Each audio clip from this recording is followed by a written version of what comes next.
Chers amis, chers collègues, chères historiennes et chers historiens du monde entier, bonjour. Je m'appelle Pierre Sernin, je suis le président de la Commission internationale d'histoire de la Révolution française. Cette année, nous fêtons le 100e anniversaire du Comité international des sciences historiques.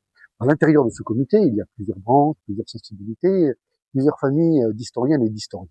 Mais, depuis toujours, les historiennes et les historiens de la Révolution française ont eu un rôle particulier.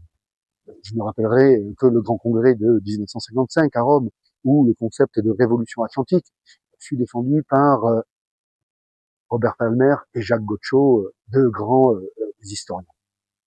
Eh bien, quelques 70 ans plus tard, c'est le même esprit qui nous anime, celui de créer, au sein de la CIHRF, une communauté d'historiennes et d'historiens travaillant non plus sur la seule Révolution française, cela n'aurait plus de sens, mais sur les révolutions du XVIIIe siècle, de la seconde moitié du XVIIIe siècle et du début du XIXe siècle. Ces révolutions portées par les droits de l'homme, mais aussi immédiatement ajouté les droits des femmes aussi, dont il est question. Ces révolutions ont porté par les droits des plus invisibles et qui ont porté la question des républiques démocratiques et des démocratiques sociales. Et pour la première fois, de l'abolition de l'esclavage. Car désormais, il est impossible de faire l'histoire des révolutions sans évoquer l'histoire des abolitions ou de l'abolition des esclavages dans la partie française des Caraïbes et de toutes les luttes coloniales, puisque désormais c'est un chantier tout à fait essentiel.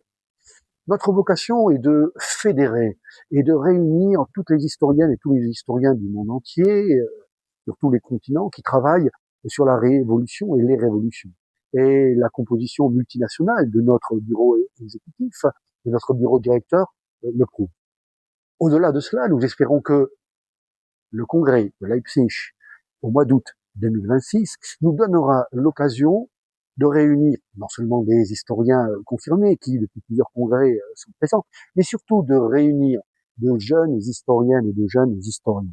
Notre vocation, en fait, est de réunir, comme je l'ai dit tout à l'heure, une communauté internationale, mais qui soit tournée vers l'avenir des études révolutionnaires, des nouveaux chantiers sur l'environnement, l'histoire de l'environnement, l'histoire des femmes, l'histoire des invisibles, l'histoire des colonies, l'histoire des luttes sociales, évidemment, l'histoire des actions politiques, l'histoire d'une globalisation, l'histoire aussi du local, donc l'histoire du local dans la Révolution française et dans les révolutions qui sont autour donc de cet événement majeur que sont le siècle des Lumières, car on ne peut pas séparer le siècle des Lumières des révolutions. Nous espérons vous retrouver sur notre site, le site de la CIHRF, et ainsi continuer et poursuivre notre travail de fédération et de construction d'une communauté internationale de chercheuses et de chercheurs autour des révolutions de la fin du XVIIIe siècle.